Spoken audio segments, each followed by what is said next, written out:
malam para pemirsa program Night Call GPIB. Kita berjumpa lagi di dalam perenungan firman Tuhan di malam hari ini yang terambil dari kitab 1 Samuel pasal 9 ayat yang ke-17. Bersama saya Pendeta Julius Erik Tanabora dari GPIB Cornelius Lido. Sebelum kita membaca firman Tuhan, mari kita berdoa.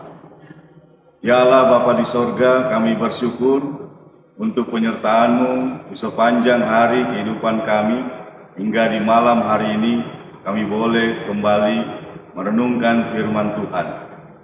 Kiranya Roh Kudus menolong kami semua, sehingga kami beroleh pengetahuan yang berasal daripada Tuhan, serta memahami kehendak Tuhan melalui pembacaan firman pada malam hari ini. Dalam nama Tuhan Yesus kami berdoa. Amin. Bapak, Ibu, dan Saudara, sahabat Night Call GPIB, bacaan kita terambil dari 1 Samuel 9 ayat 17 yang menyatakan demikian. Ketika Samuel melihat Saul, maka berfirmanlah Tuhan kepadanya, "Inilah orang yang kusebutkan kepadamu itu. Orang ini akan memegang tampuk pemerintahan atas umatku." Bapak, Ibu, dan saudara-saudara yang dikasihi Tuhan, Saul diceritakan dalam bacaan kita malam ini sebagai seorang pribadi yang takut akan Allah dan yang memiliki kemampuan. Ia dikirim oleh ayahnya untuk mencari keledai-keledai betina yang hilang entah kemana. Namun, bukannya mendapatkan keledai, Saul malah mendapat singgasana kerajaan. Bapak Ibu yang dikasihi Tuhan, sebuah pertanyaan yang muncul dalam diri kita, apakah Saul dapat menjadi seorang raja Israel yang ideal? Dari kisah awal yang kita baca saat ini, tentunya tidak meragukan lagi, Saul memang dapat menjadi seorang raja yang baik. Dari sudut kualitas pribadinya sebagai seorang calon pemimpin, Saul memiliki atribut fisik yang nyaris sempurna, yaitu relatif lebih tinggi dari laki-laki yang lain, dan wajahnya juga tampan tak tertandingi. Ia disuruh ayahnya untuk mencari keledai-keledai betina yang hilang. Ini tentunya karena ia dinilai memiliki kemampuan atau kompetensi. Kemudian sikap dan perilaku takut akan Tuhan diindikasikan dalam ayat-ayat yang tidak dipetik sebagai bacaan kita hari ini, yaitu pada 1 Samuel pasal 9 ayat 5 sampai 16. Nah, atribut pribadi takut akan Allah ini sangat penting karena suatu atribut yang berkaitan dengan relasi seorang pribadi dengan penciptanya.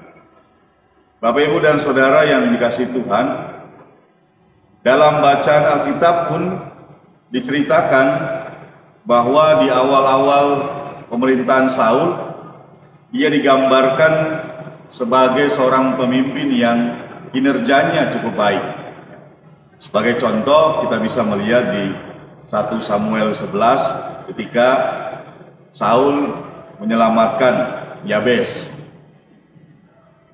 Nah, malam ini melalui pembacaan ayat 17 ini kita dapat merefleksikan bahwa siapapun kita, apapun latar belakang dari keluarga apapun kita, Allah dapat memakai kita untuk sebuah pekerjaan yang besar. Pekerjaan yang mulia yang memiliki dampak positif bagi banyak orang. Manusia mungkin dapat salah memilih karena manusia melihat dari sisi luarnya saja. Tetapi Tuhan Allah pastilah tidak salah memilih kita. Di hadapan Allah, kita semua adalah orang-orang berdosa yang karena kasih karunia telah dibenarkan oleh pengorbanan Yesus Kristus di salib. Melalui cerita Saul yang dikisahkan dalam kitab Samuel yang pertama ini, mau mengajarkan kepada umat di manakah kedudukan raja atau pemimpin bangsa yang sebenarnya. Seorang raja atau pemimpin umat Allah hanyalah seorang abdi, seorang pelayan, seorang hamba dari raja yang sesungguhnya. Dia diangkat dan dipilih oleh Allah untuk memerintah dan membimbing umatnya sesuai dengan kehendak Allah. Maka jika raja atau pemimpin tidak setia, ia pun dapat digantikan dengan orang yang lain.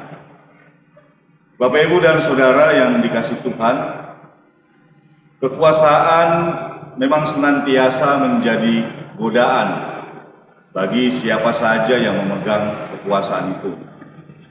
Kitab 1 Samuel mengingatkan kepada para pemimpin yang umumnya agar sadar atas kekuasaan yang dimilikinya.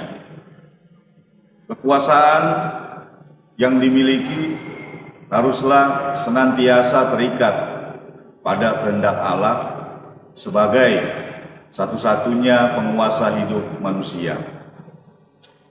Jika hari ini atau saat ini ada di antara kita, khususnya generasi muda gereja yang sedang berproses menjadi seorang pemimpin, baik itu di masyarakat, di kantor, di sekolah, di kampus, bahkan juga di gereja, maka satu hal penting yang perlu disadari adalah bahwa semua itu karena kehendak dari Tuhan.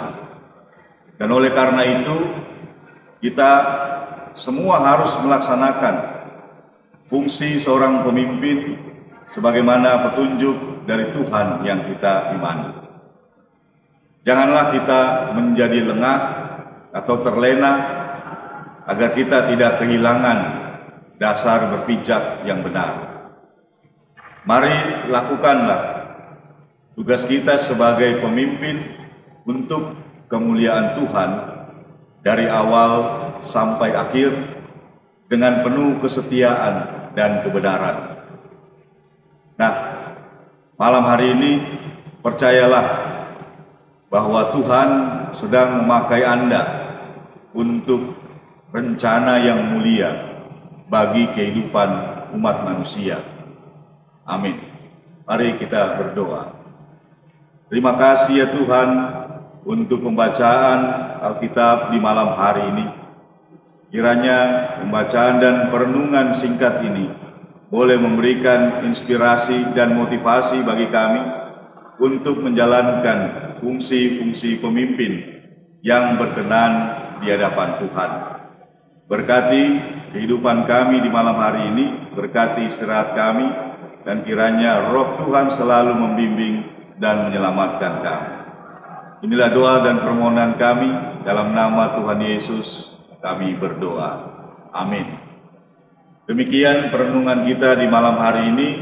Selamat malam, selamat beristirahat. Terima kasih, Tuhan memberkati.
Kesehatan, Gria Husada Surabaya.